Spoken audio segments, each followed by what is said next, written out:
تقدیر کیا ہے؟ اگر سب کچھ پہلے سے ہی لکھا لکھایا ہے تو ہم اپنے اعمال کے ذمہ دار کس طرح ہوئے؟ پھر اعمال کی جزا و سزا کیسی؟ پھر جنت و دوزخ کے کیا معنی؟ وضاحت فرمائے۔ بھئی سچی بات یہ ہے کہ اس سوال نے ایک عرصے تک مجھے بھی ستائے رکھا،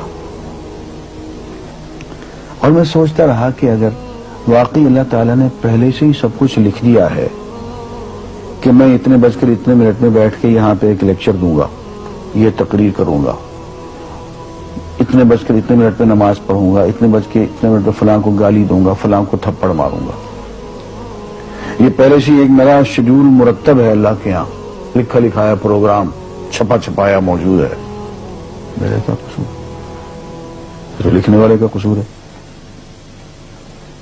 بات تو خطرناک ہے نا، بات تو خطرناک ہے نا۔ تقدیر کیا ہے؟ عربی میں اس کے لیے ایک لفظ لکھا جاتا ہے دینی کتابوں میں، علم اللہ السابق، اللہ کا علم جو پہلے سے اسے حاصل ہے۔ اللہ کو معلوم ہے کہ آج میں اتنے بج کر اتنے منٹ پہ اپنی مرضی سے، اپنے ارادے سے، اپنی آزادی فکر اور آزادی عمل پہ، عمل سے کام لیتے ہوئے یہ کام کروں گا۔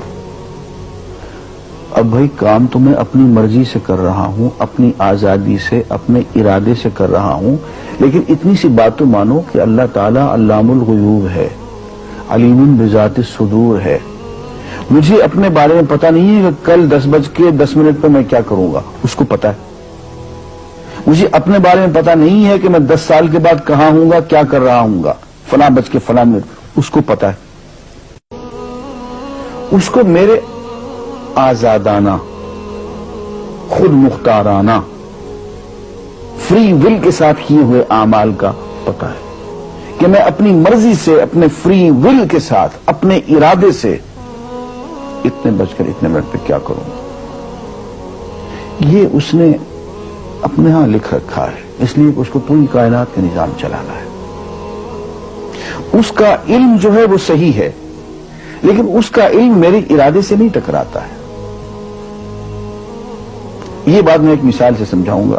میرے ساتھ ایک واقعہ پیش ہو گیا، اس دن مجھے تقدیر سمجھ میں آ گئی کہ ہوتی کیا ہے۔ 1971 کی بات ہے کہ یہاں اکاؤنٹنٹ جنرل آفس میں میں ڈپٹی اکاؤنٹنٹ جنرل تھا۔ اس زمانے میں ایک مشہور نجومی تھا شیخ صادق، یہاں قلعہ گزر سنگھ میں رہتا تھا۔ وہ پتہ نہیں بیچارہ زندہ ہے یا فوت ہو گیا۔ انہوں نے دروازہ کھولا، میرے کمرے میں آ گیا۔ کہاں صاحب ہم آپ کی خدمت کرنا چاہتے ہیں، ہم آپ کو مستقبل کے بارے میں کچھ بتانا چاہتے ہیں۔ میں نے کہا بھائی میرے پاس فضول باتوں کے لیے وقت نہیں ہے، میں علم نجوم وغیرہ کو اس قسم کے یہ فضول باتوں کو میں نہیں مانتا ہوں، مشغول آدمی ہوں، ان چکروں میں مجھے مت ڈالو۔ اس نے کہا سر مجھے صرف 1 منٹ تو آپ دے دیں۔ میں نے کہا ہاں 1 منٹ دیتا ہوں۔ اس نے ایک بہت بڑا کاغذ میرے سامنے لکھا جس پہ 40 خانے بنے ہوئے تھے، 40 چیزوں کے نام لکھے ہوئے تھے، مختلف چیزوں کے نام، کتاب، قلم، اینک، کاپی، دوات، پینسل، میز، بادل، برکھا، مسجد، مندر، ایسی ایٹ رینڈم چیزوں کے نام، 40 چیزوں کے نام لکھے ہوئے تھے۔ وہ کہنے صاحب آپ ان میں سے کسی ایک چیز پہ انگلی رکھ دیں یا اس کا نام آپ اس کاغذ پہ لکھ دیں۔ اور مجھے یہ کہتے کہتے اس نے ایک پیس آف پیپر میری میز سے اٹھایا اور اس پہ کچھ لکھا اور اس کو یوں الٹا کے رکھ دیا۔ میں نے کہا تم نے یہ کیا کیا؟ کہنے لگے جی میں نے وہ چیز لکھ دی ہے، وہ نام جو ابھی آپ لکھیں گے۔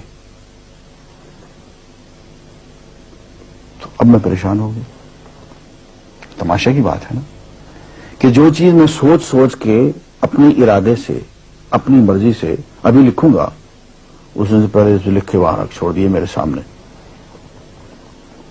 اب میں سوچ میں پڑ گیا کہ یار وہ چیز لکھوں جو اس نے نہ لکھی ہو، کبھی میں اس کا ارادہ کروں، کبھی اس کا ارادہ کروں، اب تنگ آ کے آخر میں نے کسی ایک چیز کو لکھ دیا کہ میری یہ ہے۔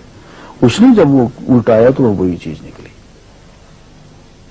اب پتہ نہیں یہ کیا چکر تھا اس کا، خدا ہی جانے۔ کوئی اس کا علم ہوگا، کوئی فن ہوگا، کوئی تک بازی ہوگی، تک بندی ہوگی کوئی. لیکن اس دن مجھے پتا چلا کہ یار اس کو جو کچھ میں نے لکھا ہے اپنے ارادے سے لکھا ہے، اپنی مرضی سے لکھا ہے، اس سے پابند ہو کے نہیں لکھا. کبھی اس میں انگلی لگاتا تھا، کبھی اس پہ، کبھی اس پہ، آخر چن کے ایک لکھا میں نے. لیکن اس کمبخت کو پہلے سے پتا تھا کہ میں کیا لکھنے والا ہوں، اور اس نے پہلے سے وہاں لکھ کے رکھا ہوا تھا. میں نے کہا یار ایک محدود علم والا آدمی میرے آئندہ کے اعمال کو اپنے ہاں لکھ کے رکھ سکتا ہے. چن کے وہ عمل میں اپنی مرضی سے کر رہا ہوں، اپنے ارادے سے کر رہا ہوں، کوئی مجبوری نہیں ہے اس میں. لیکن وہ میری مرضی والا عمل، میرے اپنے ارادے سے کیا ہوا عمل، پوری آزادی کے ساتھ کیا ہوا عمل، اس نے پہلے سے اپنے یہاں لکھ کے رکھا ہوا. یار اگر یہ انسان کر سکتا ہے تو رحمان کیوں نہیں کر سکتا؟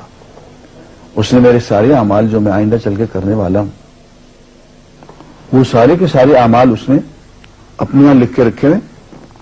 اس کو انتظام کرنا ہے، میرے رزق کا انتظام بھی کرنا ہے، آگے میری زندگی، میری موت، میری قبر میں اکوموڈیشن کا پتہ نہیں کہاں کا میرے اس نے انتظامات کرنے ہیں.